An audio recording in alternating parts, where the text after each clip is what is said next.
Hi, everybody. Jason here. Welcome to the Wednesday Instagram live broadcast from Tablas Creek. I am very much looking forward to having my brother Danny on today to talk about vineyard brands, talk about working with my dad, talk about the early days of importing and the transition from importing, the search for Tablas Creek, all of that, all kinds of cool stuff to talk about with Danny. But while we wait for everyone to join, I am going to, as I usually do, show you some pictures of what's going on here. And what is really going on here is harvest. We are right in the middle. We're probably a little less than halfway through harvest. We're working on Tanat today. This is a picture in the Tanat block this morning. I will show you a picture of what it looks like on the crush pad. Tanat is super dark, really thick skins, and that is just exacerbated. It's even more so this year. It's a really intense year, and I think I have a picture of it in my hand. Yeah, I mean it is. Everything this year is coming in dark and intense, powerful, scarce. We're expecting yields to be down between a quarter and a third, but quality looks amazing. It's reminding us a huge amount of 2007. So I'm going to be writing a harvest update blog tomorrow. I'll have a little more details in terms of numbers, but that's sort of what we're looking at. Okay, a few other pictures. What else is going on? Well, we are going through the vineyard and trying to make sure that the things which aren't ripe yet are going to be ripening evenly. This is a picture of some Counoise clusters that we pruned off that we thought too pale, maybe never going to get ripe. So we've been going through and trimming those off so that the rest can ripen a little more reliably. We are also going through and just trying to make sure that what's out there is looking healthy. So this is the Counoise that we left on the vine. In the cellar, all the normal work that you would expect. So we are doing things like punching down and pumping over. This is the top of a tank of Grenache. We're also emptying out some tanks and getting ready for the next thing. So this is some Syrah that has been in tank for about 2 weeks that we're pressing off. We're also doing our just normal everyday. You got to measure all of the fermentations, make sure they're progressing as we expect. This is Keja, our returning intern this harvest. And then just making sure we keep track of stuff. Here's our harvest chalkboard. You can see it's almost half full. So again, kind of midpoint of harvest. Things look great. The conditions have been perfect. It's been comparatively cool for Paso Robles. So a lot of days in the 70s and 80s, a few days in the 90s, nothing in the hundreds. It's been glorious. So anyway, so far so good. You want the more detailed story of what's going on for harvest, check the blog tomorrow. We'll also share it on social media. Okay, I'm going to stop sharing pictures, and I'm going to now invite my brother Danny to join me. So I saw he was on earlier. There we go. I'm going to send the request. You should get a request momentarily. Hey. Hi. How you doing, Danny? The camera, yeah, perfect. The camera is now pointed at your face instead of your forehead. Okay. How are things in DC right now? A little rainy. Something you don't know what about. Yeah. I hear there's this thing called rain. Yeah. I'm very hopeful that we will see it in I don't know, another month and a half or so. Yeah, maybe. Cool. Okay, so I don't know how much people who follow Tablas Creek know you. So I gave a really kind of quick history. Told people that you took over big chunks of what our dad did at Vineyard Brands when he kind of moved on to do Tablas Creek. And it's what you've worked at Vineyard Brands for what 40 plus years? 43 years. 43 years. Amazing. Cool. So what was, let me go back to the beginning. So what was it like growing up with dad in that stage of his wine business? How conscious were you? Was he still working at Lehman? Was that like your first introduction to him in wine? Not really, because he, his father, Sidney, sold M. Lehman in 1963. So I was 10 years old. I mean, I remember going in with my dad to work and wrapping up packages for Christmas and stuff. I must have been 9 years old, and I really didn't have many memories. All I remember is he took the train into the city and he went on trips, and I didn't see a whole lot of them. So, I was too young to really understand what the wine business was all about at that time. Now, later on, when he left Lehman and worked for this company called Barton Distillers, with some of the agencies that he had left over from importing for M. Lehman, I was a little older. And then as soon as I got interested in stealing bottles from him, I was probably around maybe 16 or 17. But, when I was in grammar school and high school, I didn't, I was aware when I had my 13th birthday party that he was tasting wine, he was tasting single malt scotch. And he had these little Glenlivet single malt scotch little sample bottles, like A, B, C. So all the 13-year-old people that came over the house got into the bottles and mixed it with Coke. And then my mom fielded all the calls of the kids coming home drunk. But the good thing is they weren't driving at that time. So Right. they may have been drunk, but they weren't drunk driving. So, that was a little introduction to, that was more the liquor business, at that time. But yeah. What was your first kind of awareness of wine as a thing? Was it like from dinner with dad, having him talk about things? Was it people? Was it wine Well, people? Was it trips to France? What was it? well, it's a combination. It didn't really start till he got divorced. Once I moved after the divorce and he moved into the city, uh, then I was, 15, 16, and your mom would cook these great meals and invite these famous people over that were in the wine business and open up some great bottles of wine out of the cellar that I would be, involved in and eating the food and drinking the wines. And then a couple of trips to France. When I was 14, my father sent me to Bordeaux to spend the summer with these people in the wine business. And, that was a little, where they put water in the wine for the kids. Right. But later on, really, it wasn't until I was 17 or 18 and I was, in college. Then it was different. Then I was interested. And, it made more sense. And then when I was in college, I did some abroad programs.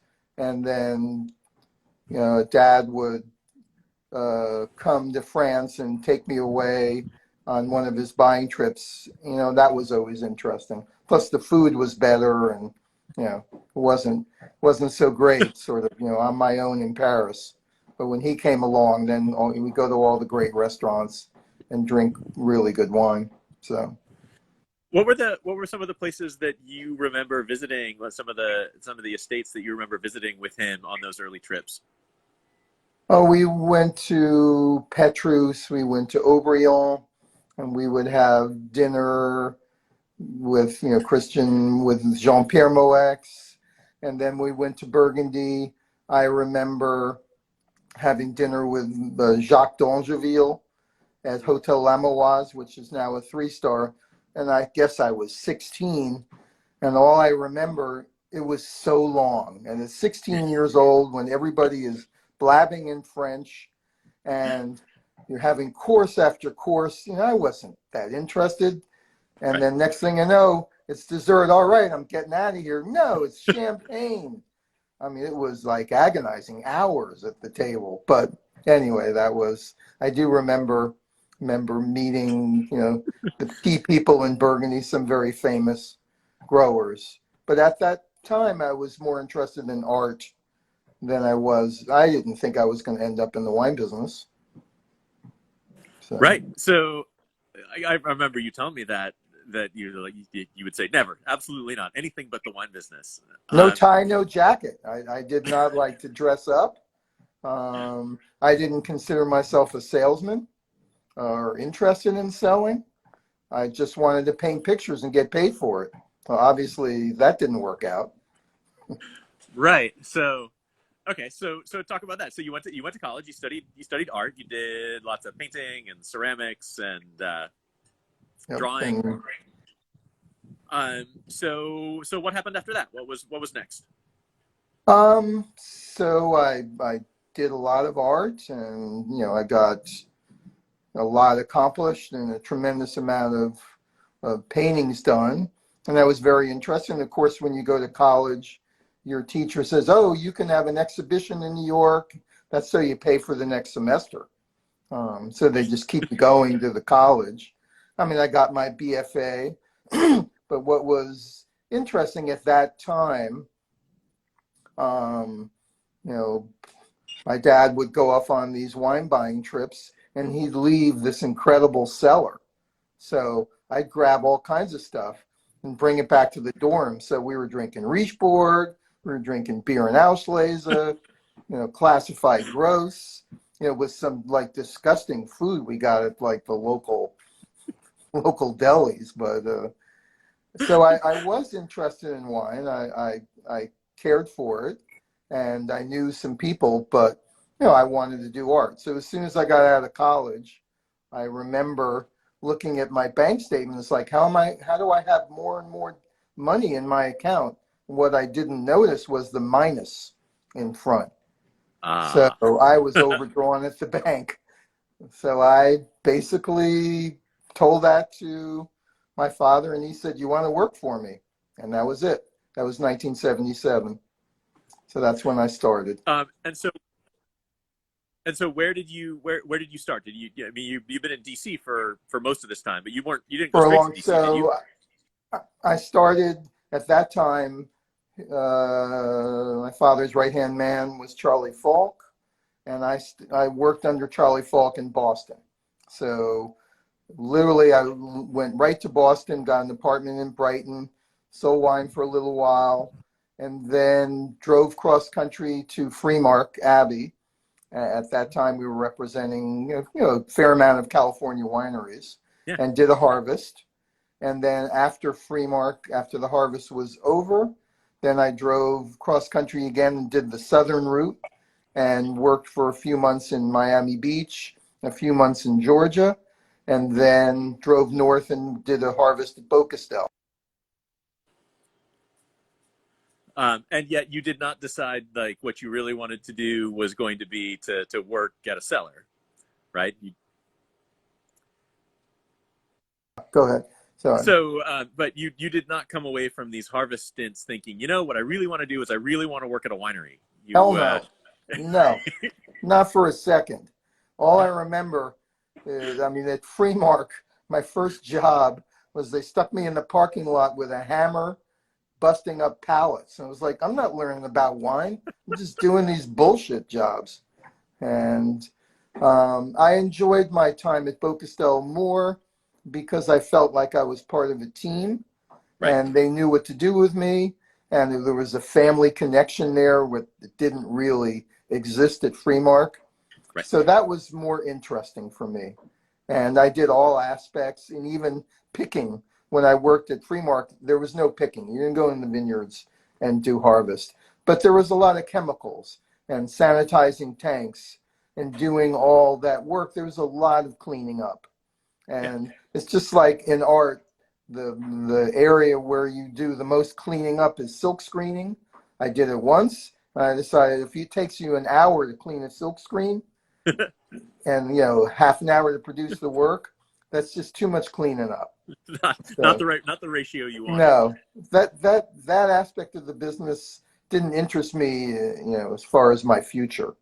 And I didn't even know if selling wine was my thing, but it's all about people. And if you have Right. good products and the whole market is open to you, um, I turned it into a positive experience.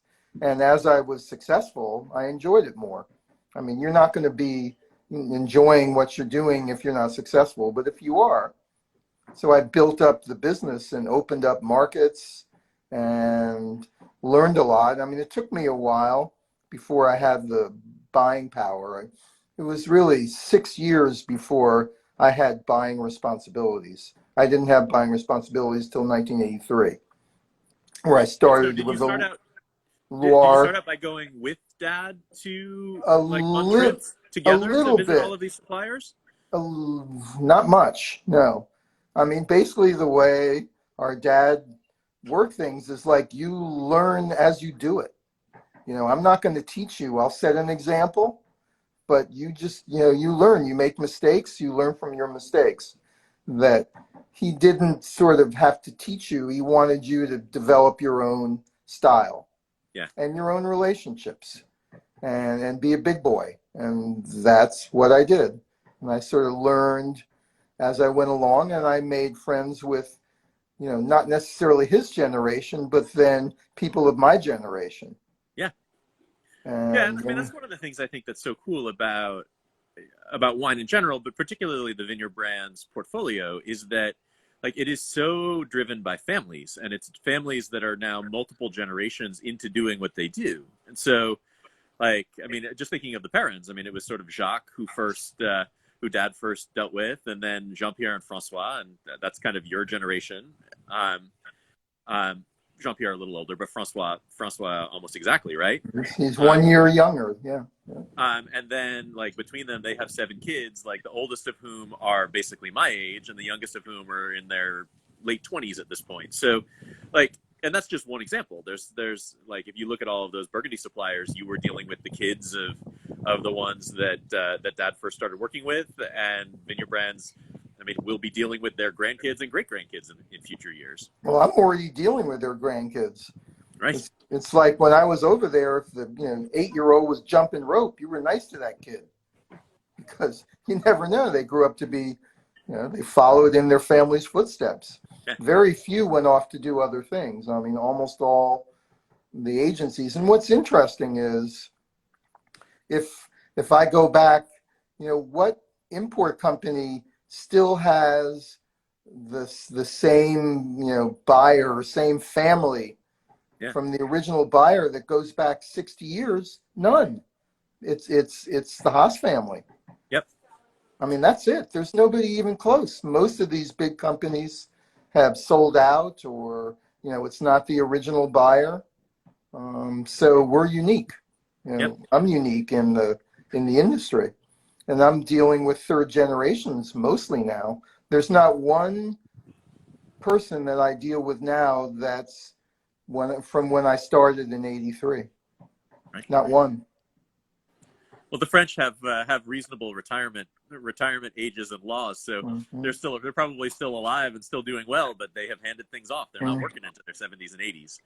Right, but it's a tough job because if you're a Burgundy producer, it's a lot of manual labor. It's exhausting.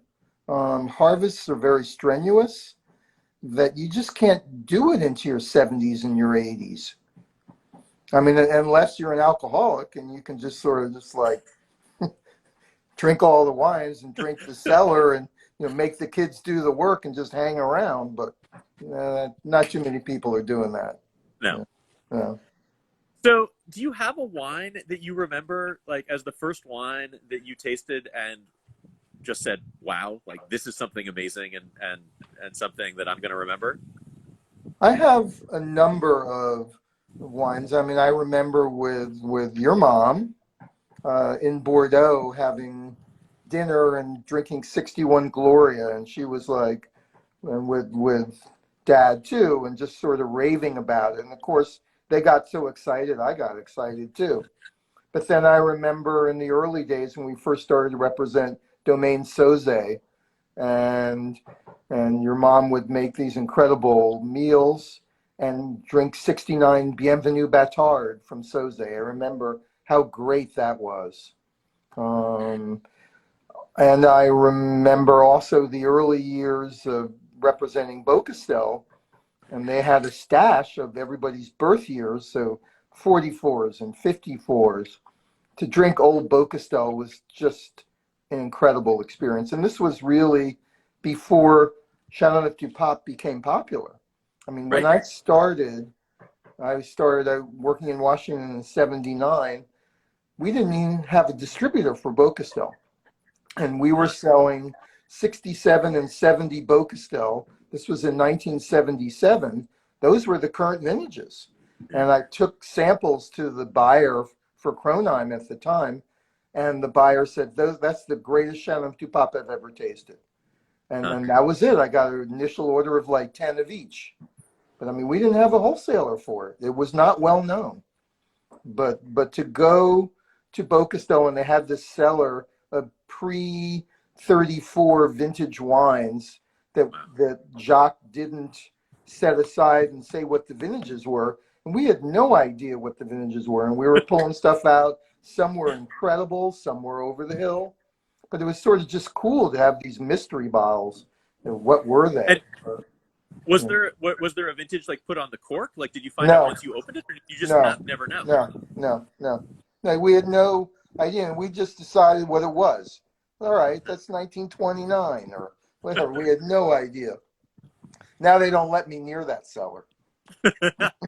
I'm sure that seller has been very picked Yeah, over the last, I mean, given their growth and their prominence and all of the things that I could imagine them wanting to use that for. It's right, probably access is severely restricted. right. I mean, even in Burgundy, there's only a couple of growers that have vintages back to the early days of estate bottling, starting in '34. I mean, Gouge has some, but most of them have just a few bottles here and there. Right. It's very rare that you see someone with a stash, bins of old bottles the way they have at Gouge. Right. But I Right. mean, that is an incredible experience. But when I was younger, I would enjoy, like with a meal and drinking a fair amount of the old vintages. Now it's so tiring to taste 75 wines a day and, getting, feeling good Right. and doing a good job, if you have a late night drinking. So you sort of see things differently. It's not as incredible to drink a 50-year-old wine as it was when I was younger. Right. Yeah. I mean, and also you've seen just so many wines over the years. Like it's like you've had most of those revelation experiences already. I mean, it's fun to drink Morrichet out of the barrel and spit it on the floor. It's exciting. It's like, yeah, I can do that. So how do you think that like the wine, like what are some of the ways that you feel like the wine business in America has changed most over the 4 decades that you've been a part of it? What are some Much of the things less, that are most that people would be most surprised to know about what it was like 40 years ago? it's much less personal. It's corporate.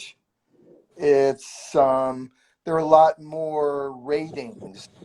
There's a lot. I mean, the social media, the bloggers, the it's totally different. Before it was more innocent, and it was you were learning as you were going, and it was more exciting. Now it's just a little repetitious. It's less. People are taking less risks. There are fewer distributor choices.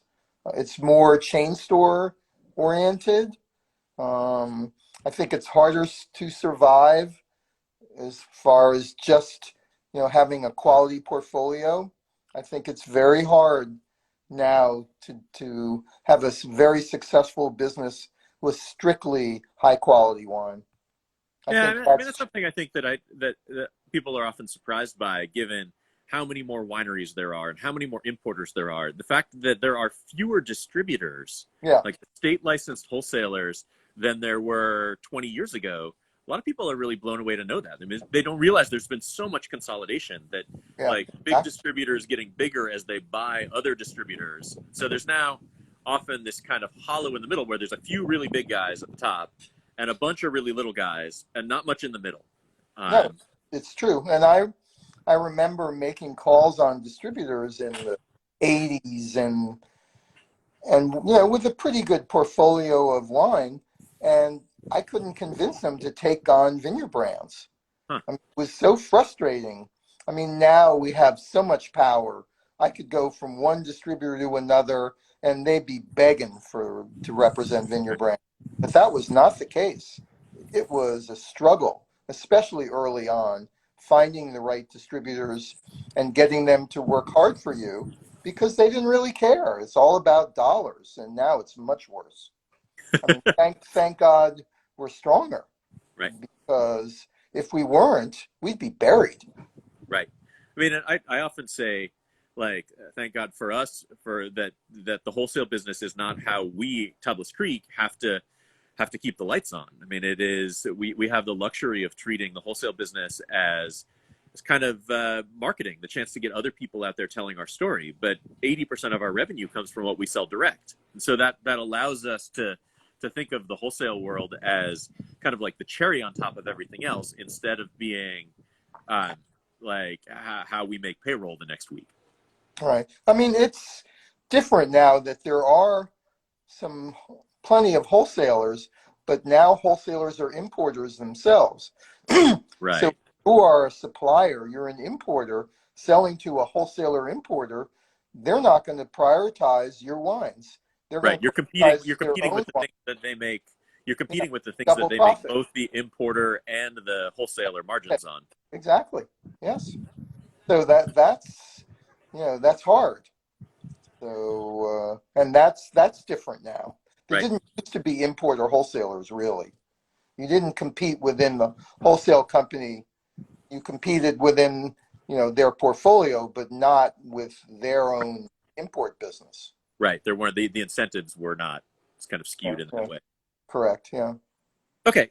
Changing gears. What did you think the first time that you heard from Dad that he was gonna buy a vineyard in California and start a Rhone project with the parents? I think in sort of the mid 80s. Uh huh. Um, so I mean, I knew he was looking for property, and he was up in Amador County and all these different areas and visiting. So I mean, I knew he was going to do it, and then he was looking in the Languedoc and other areas in France. So I knew he was going to do that. I mean, he had so many careers Right. that he had all these phases. I mean, he was a retailer, then he was an importer, then he started Weinbo with Right. Leonardo and Peter. So he was a distributor, and then now a winemaker, not necessarily a winemaker, but Yeah. owning a winery, and and that's And so I you mean, were thinking like, oh, there goes Dad again, like off on a new project, or was it like what did you think when you heard about this? Did it seem like a I, natural progression? yeah, I didn't think it was crazy. Um, no, I mean, I thought that, I mean, all the things that he ever did, maybe his only problem was he was too early in Right. the thing. He was too early loving California wine. He was too early in all these areas, and then Yeah, maybe from more. Beaujolais to Oregon to Languedoc to, I mean, you're right, absolutely. He was almost always at or Ahead five of to 10 years early before the wave. it. So he never capitalized on being a pioneer. He was too early. If he had just waited a little bit, he could have ridden on somebody else's coattails, but that wasn't his style. Yeah. And then he'd get bored and he wanted to do something else. So he had all these careers, and I have some aspects of his personality, but as far as switching careers and doing different projects, he was tireless. Right. I mean, it was amazing at his age to do all the things and tackle all the things that he did. I wouldn't have the energy. I don't know how he did it. No, he had kind of limitless energy and ideas. Mm. Um, I know that I felt like one of my main roles when I moved out here was to kind of keep him grounded, to keep him from getting like a new idea that he was super excited about that might contradict something that he did Mm. 9 months before that to him was a distant memory, but like to the marketplace, like they hadn't even seen those wines yet. So I felt like one of my main values out here is that like I was somebody who could argue him out of an idea if Right. if it was something that like we just couldn't execute or that was somehow going to be counterproductive in the long run, and nobody out here had been able to do that before. And Um, what did you think when you wanted to buy that property right next door? Did you try and talk him out of it, or were you into it? the one that we bought like 10 years ago, Yeah. I tried to talk him out of it. I'm happy I failed. Uh, Right. Sure. like Sure. like so many of his ideas, it was the right idea. I just thought that the cost and the other things that we would have to do to make it work seemed difficult and unnecessary. Right. Yeah. Sure. His take was the right one. It was like at some point we're going to need more land. If we can make this happen, there's never going to be a piece of property that makes more sense than that one. Right. So Right. we just need to do everything we can to make it happen. Mhm. Um, but that's a great example, and I certainly don't want to imply that I always won those arguments. I didn't, but at least like we could have a discussion about it and figure out, okay, we can do ideas 1 and 7, but like 2, 3, 4, 5, and 6, like we just can't do those. Like, it's just Mhm. too much. Right. Right. What was I, I've always felt grateful for you that you sort of rubbed off some of his rougher edges in following in his footsteps at Vineyard Brands before I had to do the same thing at Tablas Creek. Um, did Were there things that it was really that it was hard to take over because he was the only one who had done it, or was he good? I mean, as he really was with me, was he good at saying, okay, I used to do this, but now it's yours. Go I, do it. Go do it in your I way. right. So I didn't have a lot of trouble because um, when he was doing the buying, vintages weren't as regular. Huh. So I mean, he had to buy stuff, 72, 3, 4, 5 were four horrendous vintages in a row in Burgundy.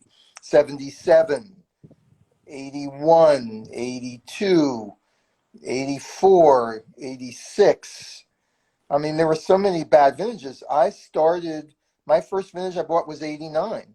Huh. And since then, maybe 94 wasn't that good, but it was a good vintage for white, not for red.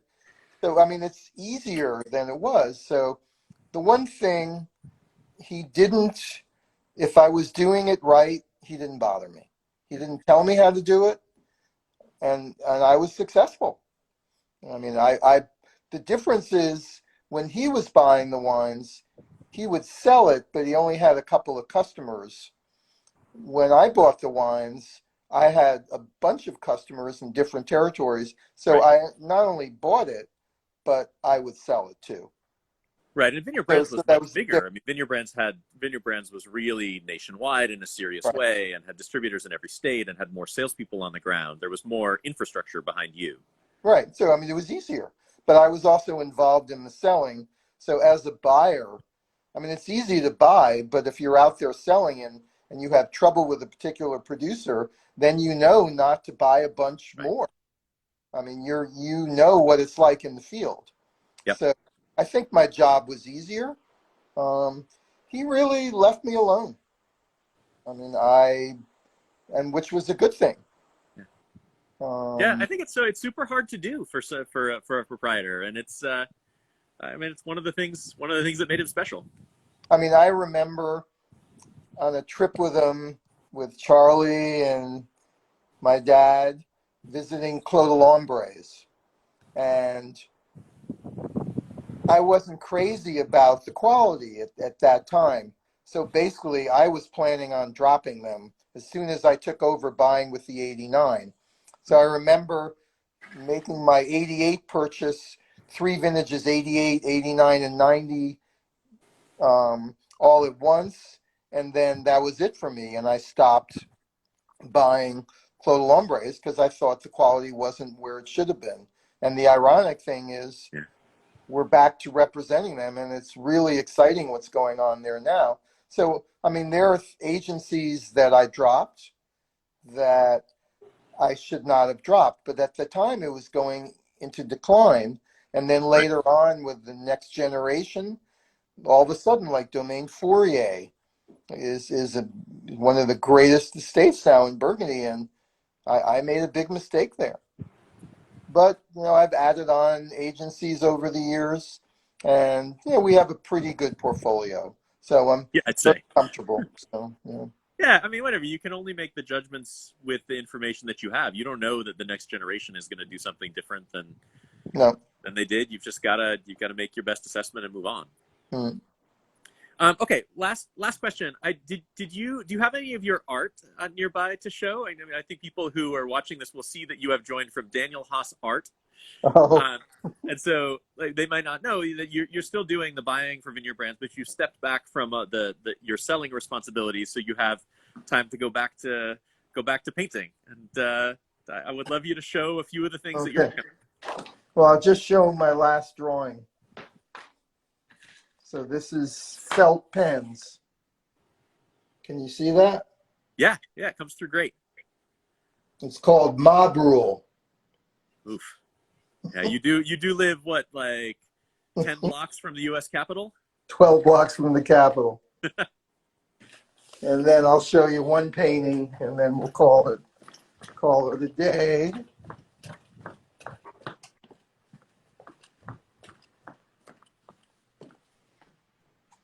It's one of my last paintings. Awesome. Love the colors. So, Cool. no, I mean, it's very, it's essentially my future, once I retire from the business. But then I don't have to worry about making a living. Right. So I'll just do it on my own terms. And if I can sell it, fine. If I can't, fine. Not the end of the world. So if people want to see your paintings, what's your website? It's just Daniel Haas Art. DanielHaasArt.com. I guess. I don't go on very much, but I'm not a big pusher of my art. I don't, I'm not, selling wine is all about marketing. Right. And unfortunately, art, it's the same. And it's unfortunate, but it's different selling a product that you didn't make than selling your art, your soul. Right. And somebody says, well, that's not what I'm looking for. It's like, fuck you.